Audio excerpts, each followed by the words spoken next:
Shalom, salam damai sejahtera dalam kasih Tuhan.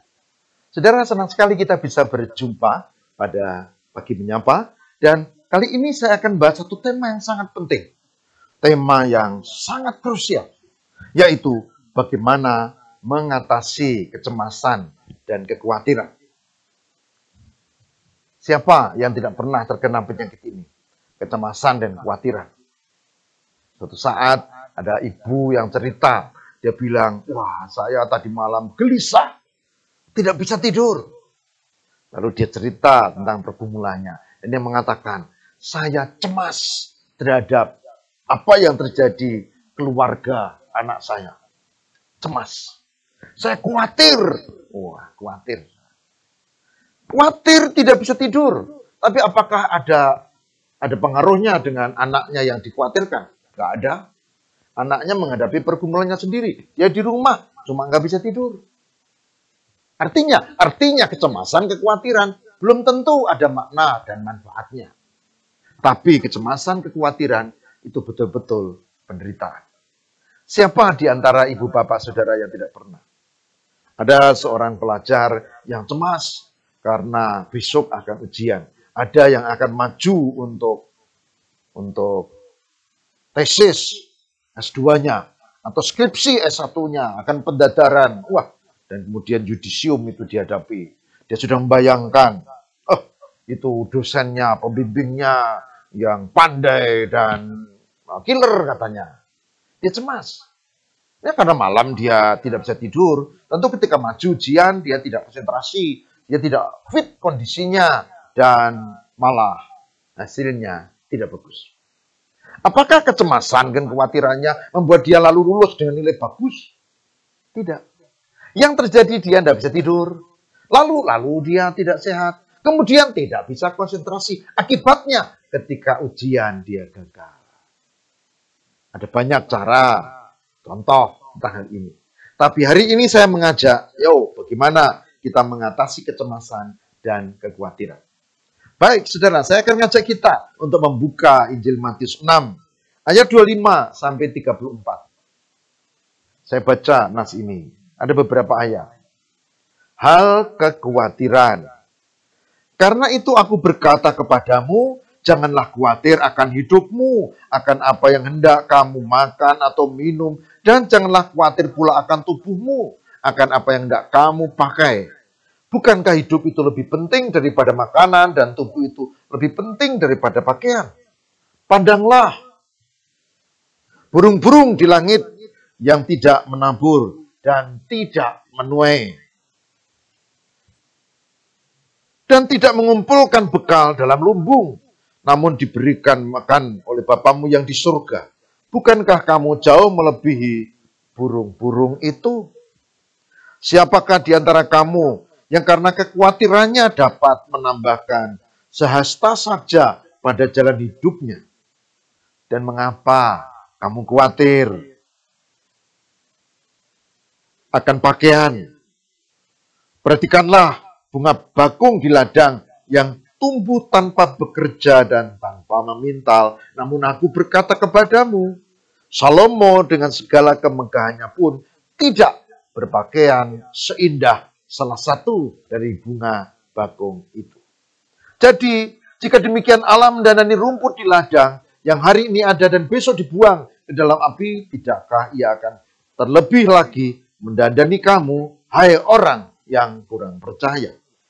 Sebab itu, janganlah kamu khawatir dan berkata, apakah yang akan kami makan? Apakah yang akan kami minum? Apakah yang akan kami pakai? Semua itu dicari bangsa-bangsa yang tidak mengenal Allah. Akan tetapi, Bapamu yang di surga tahu bahwa kamu memerlukan semuanya itu. Tetapi, carilah dahulu kerajaan Allah dan kebenarannya, maka semuanya akan ditambahkan kepadamu. Sebab itu, janganlah kamu khawatir akan hari besok, karena hari besok mempunyai kesusahannya sendiri. Kesusahan sehari cukuplah untuk sehari. Matius 6 ayat 25 sampai 34. Yang berbahagia barang siapa yang mendengarkan firman Tuhan dan yang memelihara dalam kehidupan setiap hari. Puji Tuhan. Saudara, tema kekhawatiran ini bagian penting. Ada tips kalau saudara dan saya tidak mau dicengkeram oleh kecemasan dan kekhawatiran. Tipsnya adalah, pertama, ingat perintah Tuhan. Sudah tahu artinya perintah? Perintah itu artinya kita tinggal ya atau no. Yes atau no. Ya berarti manut dengan perintah itu. No berarti balelo, menolak. Ya. Tuhan memberi perintah. Aku berkata kepadamu, janganlah kamu khawatir akan hidupmu. Maka tips yang pertama adalah ketaatan pada perintah Tuhan. Saya merasakan seperti saudara, kita hidup punya banyak pergumulan. Tapi saya belajar untuk taat, saya mau taat saja. Taatnya adalah saya tidak membiarkan kecemasan, kekhawatiran itu menekan batinku. Tips yang pertama adalah taat. Yang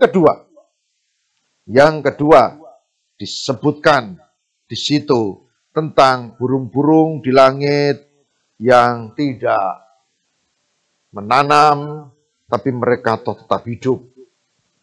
Ayat 26-27. Artinya apa? Tips yang kedua, Tuhan mengasihi kita lebih ketimbang yang lain. Kita adalah pengikut orang-orang yang beriman. Tuhan mengasihi kita berarti Tuhan pasti menolong kita. Maka sebetulnya tidak ada alasan untuk khawatir. Karena perintahnya tidak boleh khawatir. Tuhan juga menolong kita supaya kita bisa menyelesaikan persoalan kita.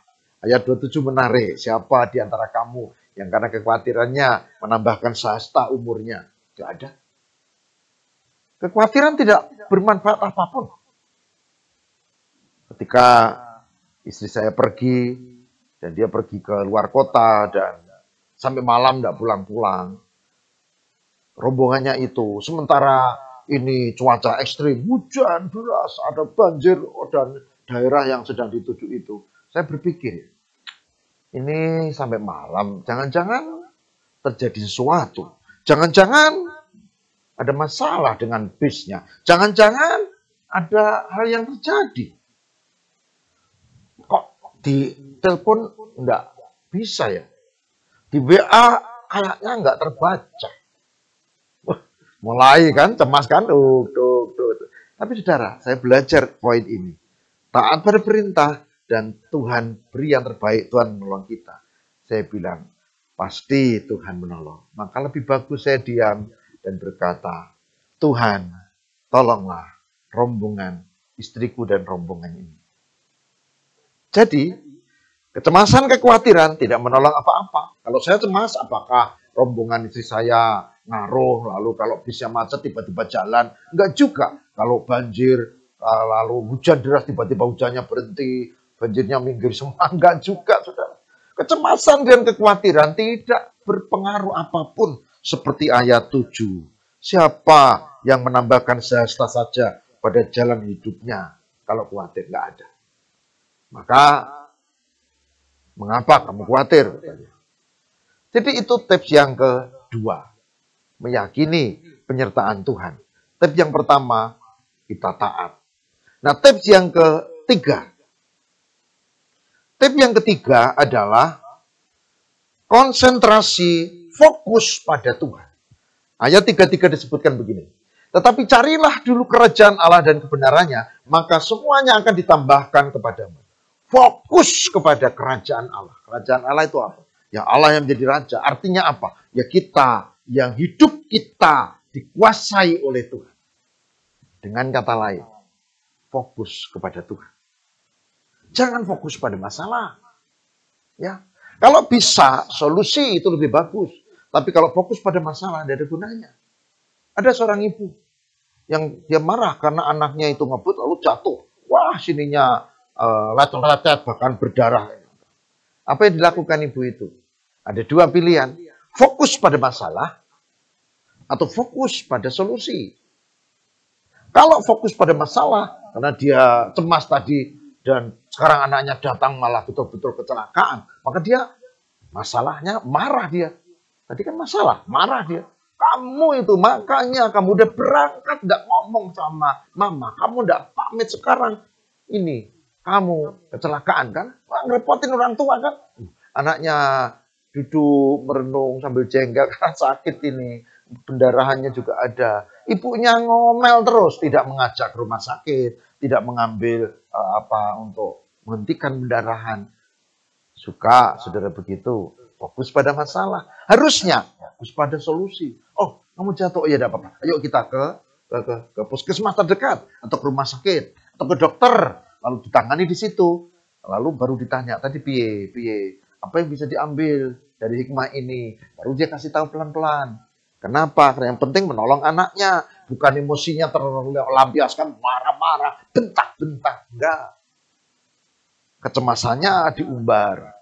Jadi, saudara, poin fokus pada Tuhan, fokus pada Yesus, itu membuat kita berpikir yang solusi.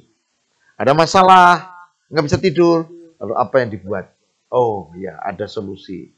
Sekarang tidur dulu, sudah tengah malam lebih. Besok diselesaikan masalah ini. Menemukan dia konsep. Lalu dia berdoa, Tuhan terima kasih dari masalah ini, kami belajar tentang ini, itu, dan seterusnya. Fokus pada Yesus. Ya, itu. Pertama perintah, kedua itu tadi penyertaan Tuhan yakin, tiga fokus pada Yesus. Tiga hal ini maka ditutup di ayat 34 dikatakan apa?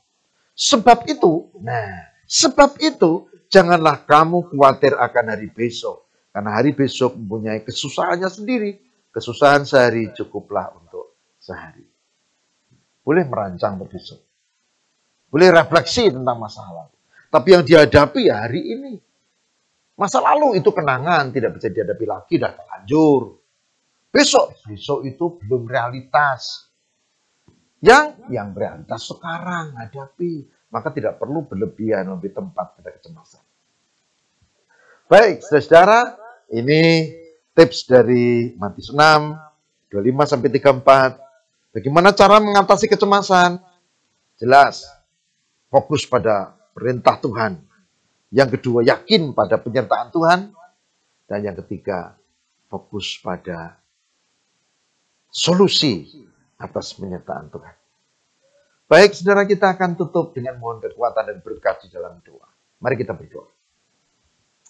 Tuhan, terima kasih hari ini kami belajar karena nyatanya kami sering menghadapi masalah, kecemasan, kekhawatiran. Dan tak jarang ini malah makin menyengsarakan, sementara sebetulnya tak ada faedahnya. Hari ini kami belajar tentang tiga hal penting untuk hidup dalam penyertaan Tuhan hari ini. Kami mohon kekuatan dan berkat-Mu supaya kami sungguh-sungguh mengingat akan perintah-Mu untuk tidak cemas dan khawatir. Kami sungguh-sungguh meyakini penyertaan-Mu bahwa Tuhan tidak akan tinggal diam dan bahwa kami harus lebih fokus pada Tuhan yang mengatur hidup dan kehidupan kami. Terima kasih Bapa.